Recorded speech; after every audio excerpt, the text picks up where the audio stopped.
Balita ngayon, Baguio City nakararanas ng mga waterborne illnesses. Ano nga ba itong mga waterborne illnesses? Bakit ito nangyayari? At ano ang dapat nating gawin? Halika kayo, pag-usapan natin yan.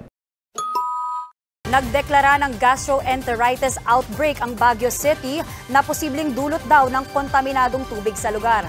Maging si Baguio City Mayor Benjamin Magalong, nakaranas din ng sintomas ng sakit. Ayan, sa lead-in pa lamang ng kapatid nating si Maui David, mismong mayor ng lungsod ng Baguio hindi nakaligtas at nadali rin ng gastroenteritis. At ang tinuturong dahilan niya, kontaminadong water source. Kapag ganyan, pwede talagang makaranas sa mga pasyenteng nakainom ng tubig mula sa iisang water source ng pagtatae, pagsusuka, paglalagnat at pwede ring mauwi ito sa dehydration. Bakalagang maagapan ito dahil kapag na-dehydrate ang isang tao dahil sa pagsusuka, pagtatae, pwedeng magkaroon ng mga neurologic problems ang isang tao at pwede din siyang makaranas ng seizure kung babagsak ng mababa ang electrolytes. Depende naman sa nagdudulot ng sakit na ito, pwedeng iba-iba ang presentation. Pwedeng iba nagtatae lamang, yung iba may kasamang pagsusuka, yung iba pwede ring matubig yung dumi at yung iba pwede rin naman na may kasamang pagdurugo. Isama na rin natin, syempre, pananakit ng tiyan. Ilan sa mga nagiging dahilan niyan ang E. coli na mayroong iba't ibang strains, pwede ring Salmonella, Giardia lamblia, Vibrio cholera, at iba pa. Pero bukod sa mga yan, pwede rin namang dahil sa ibang toxic wastes or chemicals na napupunta sa tubig kaya nagkakaroon ng problema. Pwedeng dahil yan sa lead, sa pesticides, sa fertilizers, sa mga madudubing sewage, mga wastes ng food processing industry at iba pa. Pwede ring iba ang presentation niyan tulad ng problema sa balat, sa lungs, behavior problems at yung iba pwede ring magdulot ng cancer. May konting trivia din pala ako sa inyo. Alam nyo ba na ang unang documented Western waterborne illness outbreak ay sa London noong 1854 dahil sa pagkonsumo ng mga tao noon ng tubig na mula sa isang pampublikong balon na kontaminado pala ng cholera. Ito ay dokumentado ng doktor na si John Snow. Si John Snow. Marami siyang alam. You know nothing, Jon Snow.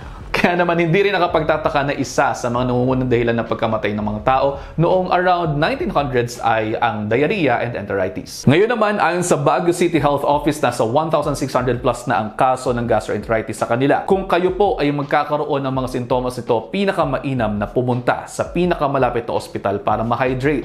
Kung nag-aalangan kayo, uminom kayo ng maraming tubig, mas mainam po yung mayroong electrolytes. Pwede rin po kayong gumawa ng sarili ninyong oral rehydration solution. Pwede kayo kumuha ng 1 litro ng malinis na tubig. Kung hindi kayo sigurado sa kalinisan, suggest ko po na pakuluan ito ng 10 minuto at palamigin. Ibig sabihin, explain ko lang sa inyo, 10 minuto dapat na kumukulo. Hindi yung nagbibilang kayo ng 10 minuto matapos yung buksan yung kalan.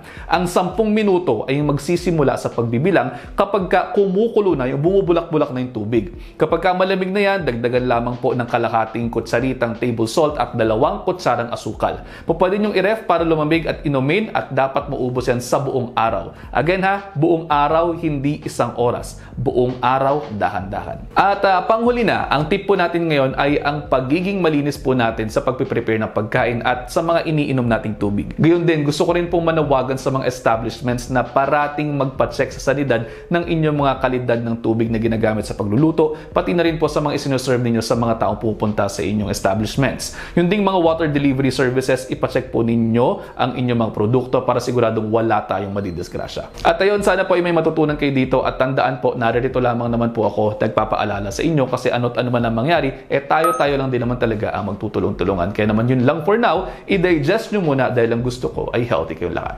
See you next episode. Ingat!